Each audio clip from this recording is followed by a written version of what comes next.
Well, hey, welcome back to another episode of Lakeway Daily, some encouragement and focus to help you get you through your day. My name's Daniel. Just want to say thanks for watching this video, for all of you that are commenting and sharing. It encourages me. Hope that these have been a blessing to you. Hey, well, I don't know about you, but I am a creature of habit. I live and die by my calendar. If it's not on my schedule, it's not happening. I love to-do lists. I'm very type A. And so I eat at the same time. I wake up at the same time. I go to sleep at the same time. I work at the same time. I'm a very habitual person. And if you're like me, what's kind of happened has been a shock. That now we're all thrown out of our rhythms. We're adjusting to a new normal. And if you're like me and you kind of struggled this past week, I want to give you 3 new rhythms to develop here in this video.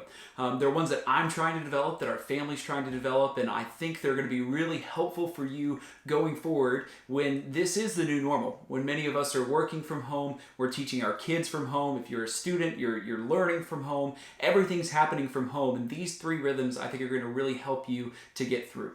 So to set the stage, I want us to read a familiar passage together from Luke's Gospel, the 22nd chapter. So we can't forget that we are still in the time period of Lent. Lent is the 40 days of prayer and of fasting and of preparation, getting ready for Good Friday and Easter Sunday. And this story happens in Jesus' last few days on this earth. In other words, he's experiencing crisis. He knows in his soul what's about to happen. His disciples, on the other hand, they're starting to get it, but they still don't quite get it yet. So we're going to see in this passage really 2 different categories of people for adjusting to new rhythms in crisis. See if you can figure out which one does the best. I'll give you a hint. It's Jesus.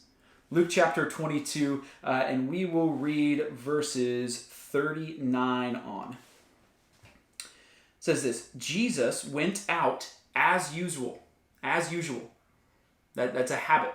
That's a rhythm. He says, Jesus went out as usual to the Mount of Olives, and his disciples followed him.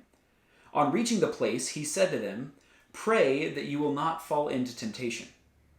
And he withdrew about a stone's throw beyond them. He knelt down and he prayed, "Father, if you are willing, take this cup from me, yet not my will, but yours be done." That's a good prayer for all of us to pray.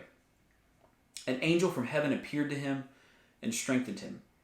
And being in anguish, he prayed more earnestly, and his sweat was like drops of blood falling to the ground.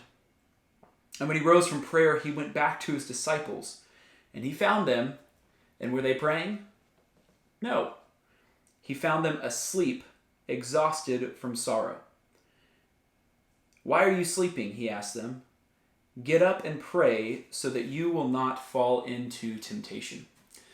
So this past week, our first week of real social distancing, I know it kind of, for me, felt like a little vacation. Adjusting to new things, you might have slept a little bit more, you might have been staying in your PJs, things like that all day, but now as we move into week 2 of we don't know how many weeks, I think we need to develop rhythms. What we see is that in the midst of crisis, Jesus still goes through his rhythms. He still goes through his habits. One of them was to withdraw from the crowd and to pray. The disciples, on the other hand, they're overcome with sorrow, and instead of relying on their old rhythms, what happens is they fall asleep. And what Jesus says is you need to be praying, you need to be getting into a rhythm of it so that you don't fall into temptation. So in our time together, I want to give you 3 new rhythms that I'm going to challenge you to develop. I think all of these rhythms have backgrounds in scriptures. Unfortunately, the scriptures do not have an instruction manual for what to do when we are social distancing. But I think these are really, really helpful ways to make the most out of what we're going through in the world right now. The first rhythm I want to challenge you to do, is to define your spaces.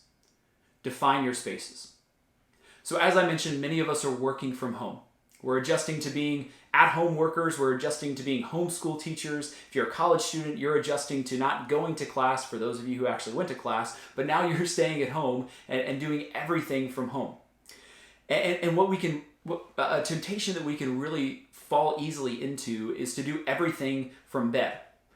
We wake up, we eat breakfast in bed, we watch TV in bed, we work from bed, we go to sleep in bed, everything happens in bed. Defining new spaces means step 1 is getting out of your bed. I think it's so important to let the bed be for sleeping. Because let's say, for instance, you're a student and you're studying in bed, and then you put up your laptop, you go to bed, and then you wake up and you study again, what's going to happen in your brain is that sometimes when you go to sleep, all you're going to think about is study. And vice versa, if you get in bed to study, you're going to want to fall asleep. So instead, define your spaces. What that means is that I know if I'm here in my office, then I'm working. I know if we're at the dinner table, then we're eating. I know if we're in bed, then we're sleeping. If we're in the living room, then we're enjoying each other's company, we're watching TV, something like that. Define your spaces and keep them kind of sacred. So if you're teaching your students now at home and they're going to school online, have a space that is dedicated for school so that they know when they walk into that is school time. When they walk out of it, then that's playtime or whatever else time. I know you might not have the luxury of having multiple rooms for that. Get creative with it.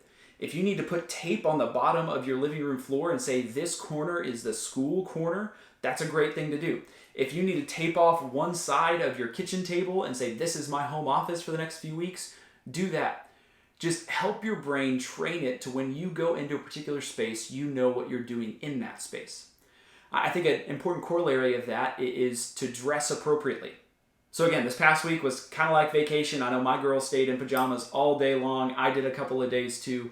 What I'm going to try to do this week is to be intentional about when I go into a workspace to work, I'm going to be dressed like I'm going to work. I think that's just a minor shift that we can make to really say to our brain, hey, this isn't normal, but I'm going to make it as normal as possible. We had worship online this morning, or I'm filming this on Sunday. We had 3 services this morning. I wonder how many people dressed up in their Sunday best. Next week, if you dress up for church, dress up when you watch us online as well. That's just a way to help develop a new rhythm that's a lot like your old rhythm to keep yourself in the same patterns going forward. The second rhythm I want you to develop is this. Eat at the table. Eat at the table. We're a pretty busy family of 4. Our kids aren't really involved in sports or activities yet. They're too young for that. But there's so many times that Alex and I say, man, I really wish we had more time to eat at the dinner table. Friends, now is that time. Again, it's so easy. If we have the TV on, then we're going to make the food and we're going to sit on our couches and we're going to eat. There's nothing wrong with that.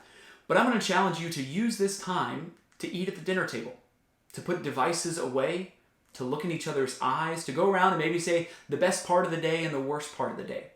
Laugh together, learn together, really get to know your family better while you're all stuck under the same roof. Now, I know some of you might not live with family. You might live alone. Use meal times to get creative. I'm thinking through FaceTime, through Skype, even an old phone call. Set up dinner dates with your friends.